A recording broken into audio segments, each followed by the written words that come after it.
안녕하세요. 말씀 묵상 리바이블입니다.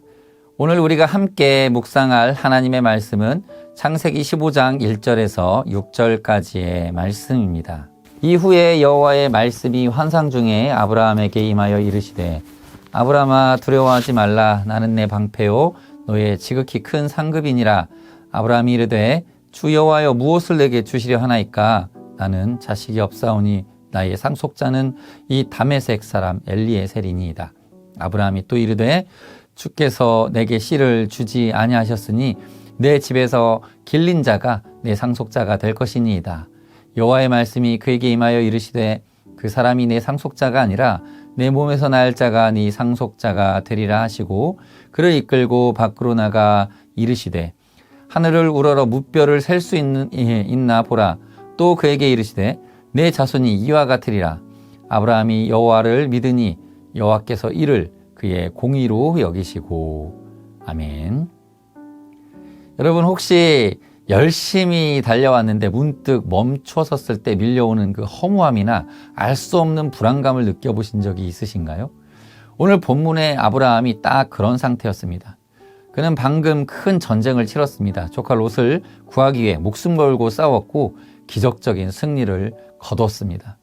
하지만 화려한 승리의 열기가 식고 난 뒤 어두운 밤에 장막에 홀로 앉아있는 아브라함에게 찾아온 손님은 이 기쁨이 아니라 두려움이었습니다.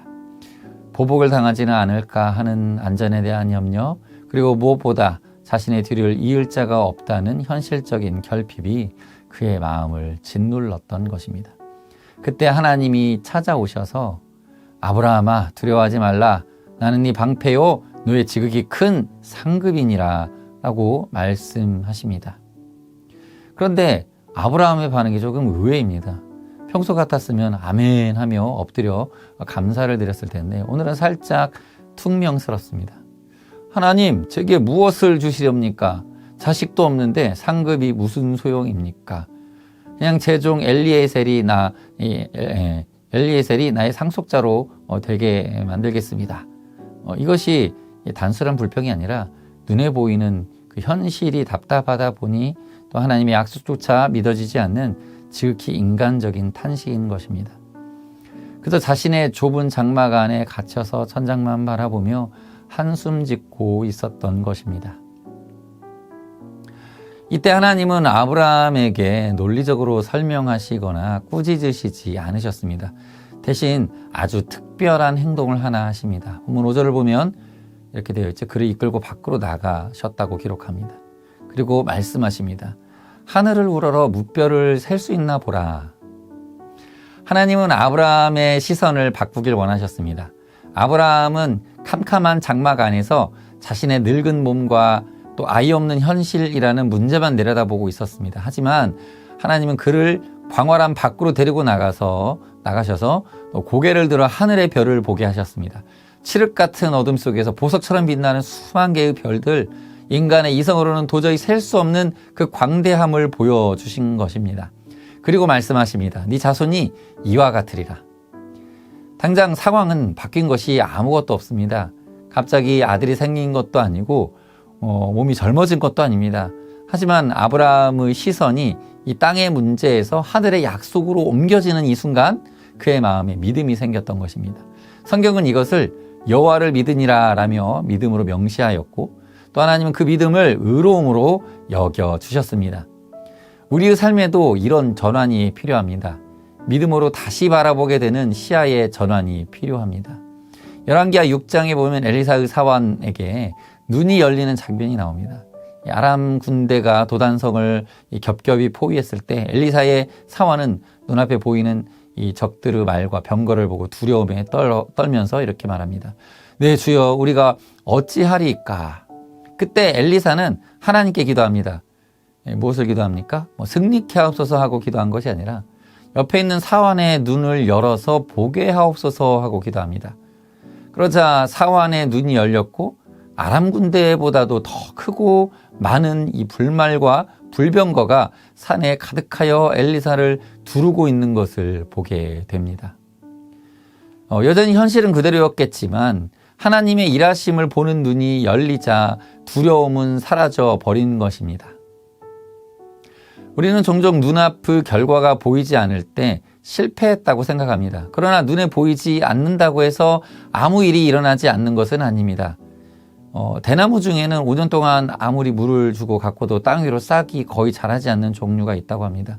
겉으로 보기에는 죽은 것 같고 또 아무런 변화가 없어 보입니다. 하지만 그 5년 동안 대나무는 노는 것이 아니라 땅속 깊이 수십 미터까지 뿌리를 뻗고 있는 중입니다.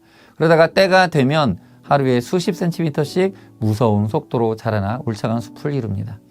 아브라함이 자식이 없어 탄탄하던 그 긴 침묵의 시간, 아무것도 보이지 않던 그 밤은 하나님께서 아브라함의 믿음의 뿌리를 깊고 단단하게 내리게 하시는 시간이었습니다.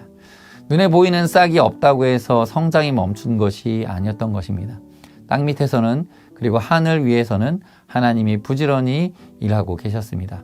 오늘 우리에게 필요한 적용점이 바로 이것입니다.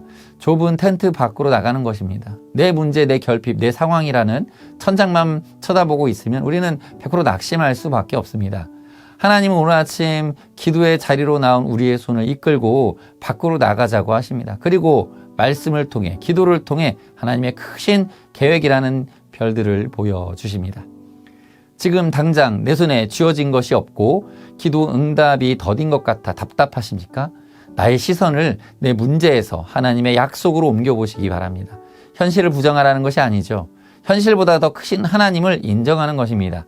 캄캄한 밤일수록 별은 더 선명하게 보입니다.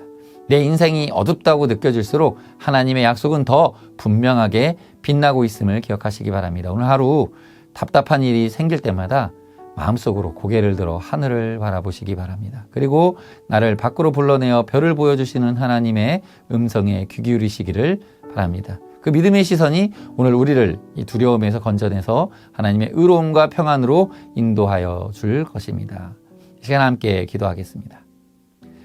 은혜로우신 하나님 아버지, 눈앞에 보이는 현실이 너무 커 보여서 약속의 말씀보다 걱정과 염려를 더 붙들고 살아가는 저희의 연약함을 고백합니다. 아브라함처럼 아무것도 없는 빈손을 보며 한숨 쉴 때가 많았습니다. 주님, 이 아침에 우리를 근심의 장막 밖으로 이끌어 주시옵소서. 고개를 들어 주님이 예비하신 은혜의 별들을 바라보게 하여 주옵소서. 눈에 보이는 응답이 더딜지라도 지금도 쉬지 않고 일하시는 하나님을 신뢰하며 믿음의 뿌리를 깊이 내리는 하루가 되게 하여 주옵소서. 우리의 시선이 머무는 곳에 하나님의 평강이 임하게 하여 주시고 우리와 동행하여 주옵소서. 예수님의 이름으로 기도드립니다. 아멘. 이 시간 함께 기도할 때에 먼저는 내 눈앞의 문제나 결핍에 우리가 갇히지 않게 하여 주시고 시선을 들어 크신 하나님과 그분의 약속을 바라보는 영적인 눈을 열어 주옵소서 하고 기도하시고요. 또 당장에 눈에 보이는 결과가 없더라도 보이지 않는 곳에서 일하시는 하나님을 신뢰하며 인내의 시간을 기도로 채우게 하옵소서. 이러한 기도 제목으로 함께 기도하며 오늘 하루를 시작하도록 하겠습니다. 함께 기도합니다.